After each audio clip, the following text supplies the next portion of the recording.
ایران پر حملہ کیسے ہوا تھا؟ کیا یہ صرف ایک حملہ تھا یا پوری دنیا کو پیغام دی؟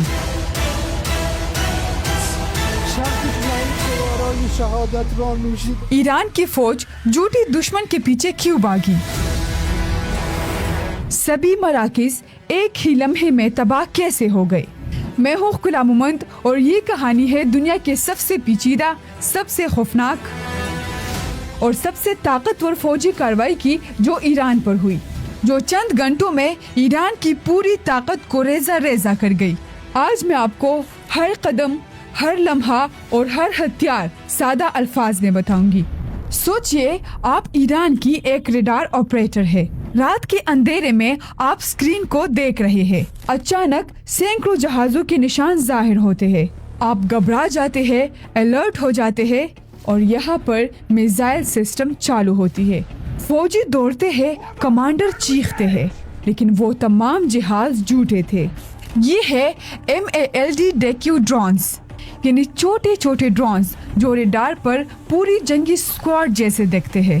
ایران کی فوج جھوٹی خطرات کے پیچھے بھاگتے رہے، میزائل جھوٹی اہداف پر ضائع ہوتے رہے، اور اسی دوران اسرائیلی الیکٹرانک جنگی طیارے نے ایران کا پورا مواصلاتی نظام جام کر دیا۔ ابتدائی وارننگ ریڈار بند کر دیے اور فضا میں کشیدگی کی ایک کھڑکی کھول دی، اور اس کھڑکی سے گزرے F-35 اور F-22 اسٹیل جہاز۔ اب آتا ہے وہ لمحہ جس کی منصوبہ بندی مہینوں سے ہو رہی تھی۔ فوجی اصطلاح میں اسے کہتے ہیں ٹائم آن ٹارگٹ، یعنی تمام میزائل اور ہتھیار ایک ہی سیکنڈ میں اپنے اہداف پر گرے۔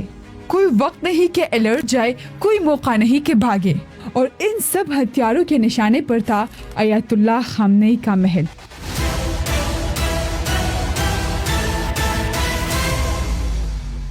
بیلسٹک میزائل کے اڈے، IRGC کی کمانڈ سٹیشنز، فوجی مواصلاتی مراکز، سب ایک ہی وقت میں، ایک ہی لمحے میں بشمول سپریم لیڈر خود پہلے لمحے میں ختم ہو گیا۔ تیسرا مرحلہ، 3 سمتوں سے ایک ساتھ حملہ۔ یہ حملہ کسی ایک جگہ سے ایک ساتھ نہیں آیا، بلکہ 3 مختلف طاقتوں نے ایک ساتھ حملہ کیا۔ بحیرہ عرب میں کڑی امریکی بحری جہازوں سے FA-18 اور FA-35C جنگی طیاروں نے لہروں میں اڑان بھری۔ یہ وہ جہاز ہے جو ریڈار پر پرندے جتنا بھی نہیں دکھتا، اور انہوں نے زمین کے اندر بنی مضبوط سرنگوں کو تباہ کیا جنہیں ناقابل تباہ سمجھا جاتا تھا، اور مغرب سے آئی اسرائیلی F-35I ایڈر جنہیں ایرانی فضا میں امریکی ٹینکرز جہازوں نے درمیانی راستوں میں ایندھن دیا۔ ان کا مشن تھا ملٹی ڈومین ڈومیننس، یعنی ایک ساتھ سائبر، الیکٹرانک، خلا، فضائی اور خصوصی آپریشن، اور سب کا ایک ہی مقصد تھا کہ ایران کا پورا نظام چند گھنٹوں میں توڑ دو۔ چوتھا مرحلہ، ایران کا جواب۔ ایران خاموش نہیں رہا، انہوں نے اسرائیل کی طرف میزائل اور امریکی اڈوں کی طرف ڈرونز بھیجے، لیکن جب کمانڈرز مرے ہوئے ہو، ریڈارز اندھے ہو، تو کوئی بھی فوج اپنی پوری طاقت سے نہیں لڑ سکتی۔ ریڈارز پہلے سے تباہ تھے تو صحیح نشانہ لگانا ناممکن تھا۔ مواصلاتی نظام ٹوٹا ہوا تھا تو احکامات بھی نہیں پہنچ رہے تھے۔ میزائل لانچ سائٹس پہلے سے نشانہ بن چکے تھے، اور جو بچا وہ آئرن ڈوم اور پیٹریاٹ نے مار گرایا۔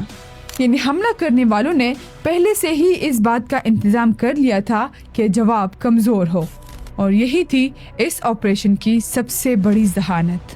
یہ صرف ایک فوجی حملہ نہیں تھا، بلکہ یہ پوری دنیا کو ایک پیغام تھا۔ پہلا پیغام یہ تھا کہ اب جنگ صرف میدان جنگ میں نہیں لڑی جاتی، وہ کمپیوٹر میں، الیکٹرانک لہروں میں اور خلا میں لڑی جاتی ہے۔ دوسرا پیغام یہ کہ ٹیکنالوجی نے جنگ کا چہرہ بدل دیا ہے۔ MALD، B-2، F-35 ڈیکوی اور سائبر ہتھیار مل کر ایک ایسی طاقت بناتی ہے جس کا مقابلہ پرانی طریقوں سے ممکن نہیں۔ اور تیسرا پیغام یہ کہ جدید جنگ ذہانت، ٹیکنالوجی اور ہم آہنگی سے جیتی جاتی ہے۔